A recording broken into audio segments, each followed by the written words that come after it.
Every space mission begins with a question too distant for Earth to answer. When a spacecraft leaves the launch pad, it is not just carrying metal fuel and antennas. It is carrying a carefully chosen question. What is this world made of?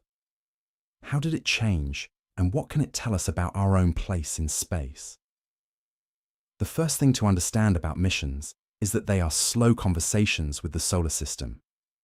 A telescope can observe from far away, but a spacecraft can go closer.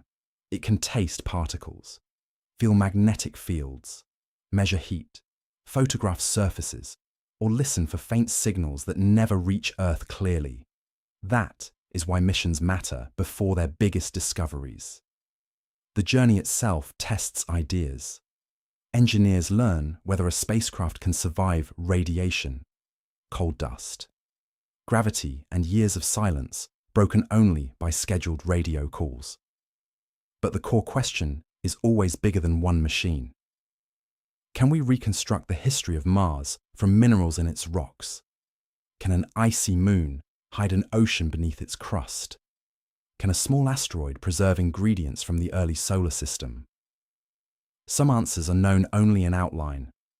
We know spacecraft have transformed planetary science from revealing volcanic moons to mapping frozen plains and sampling ancient material. But every mission also carries uncertainty. Instruments may find something unexpected. A signal may be harder to interpret than planned. A landing site may be stranger up close. That uncertainty is not a weakness. It is the reason to go. A mission is humanity. Sending a question into the dark, then waiting patiently for the universe to answer in data. Dust, light, and silence. And once one question is launched, the next one is already forming. That is the rhythm of exploration. Not instant certainty, but a careful widening of what humans can know beyond our sky. Some spacecraft are not built to stay.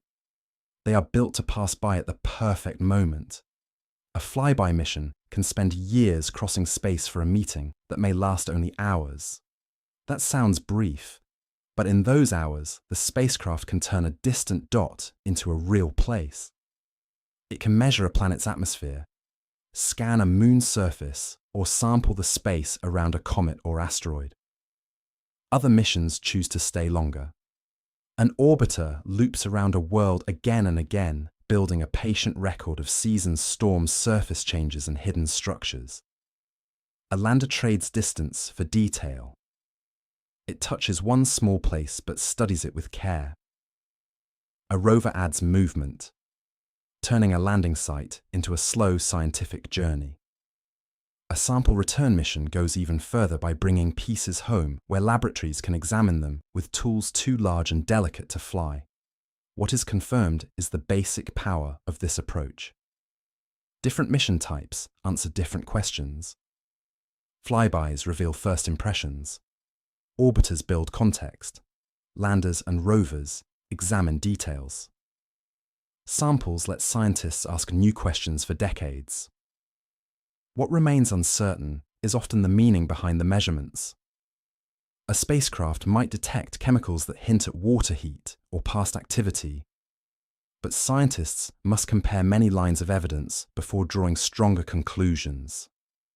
That careful pace is part of the fascination. A mission is not one dramatic answer. It is a chain of clues checked against physics, geology, chemistry, and time. The most interesting mission is often not the one that promises the biggest headline. It is the one designed to ask a clean question and survive long enough to hear the reply. In space exploration, patience is not a delay. It is the instrument that turns a glimpse into deeper understanding. And that understanding guides the next spacecraft outward. No spacecraft explores alone. Every mission becomes part of a larger pattern. One spacecraft maps a planet. Another studies its atmosphere. A later mission lands drills, listens, or returns a sample. Slowly, the separate pieces begin to form a story. This is why mission clusters matter.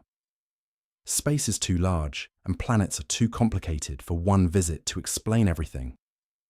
Mars is not just a red surface, it has weather ice, ancient riverbeds, dust storms and rocks altered by chemistry.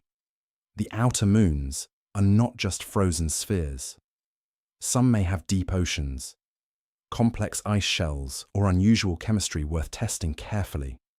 The known part is that repeated missions have changed the scale of our knowledge. Worlds that were once blurry points have become landscapes, weather systems, geological records, and possible laboratories for understanding how planets work. The uncertain part is where the next surprise will appear. Scientists may expect one kind of surface and find another. They may look for signs of ancient water and uncover a more complicated history. They may design a mission around one question, then discover that the better question was waiting underneath. That is not failure. It is exploration, doing what exploration has always done, expanding the unknown while sharpening what we can say with confidence. For viewers on Earth, the most exciting part may be that these missions are connected across decades. A measurement made today can help plan a landing tomorrow. A sample returned from a small world can rewrite a chapter of solar system history, while still leaving honest room for debate. The takeaway is simple. Space missions are how curiosity becomes evidence. Each launch is a beginning, but the real story is the long conversation that follows. And as that conversation continues, every new mission leaves the next generation with better questions, better tools, and a wider universe to explore.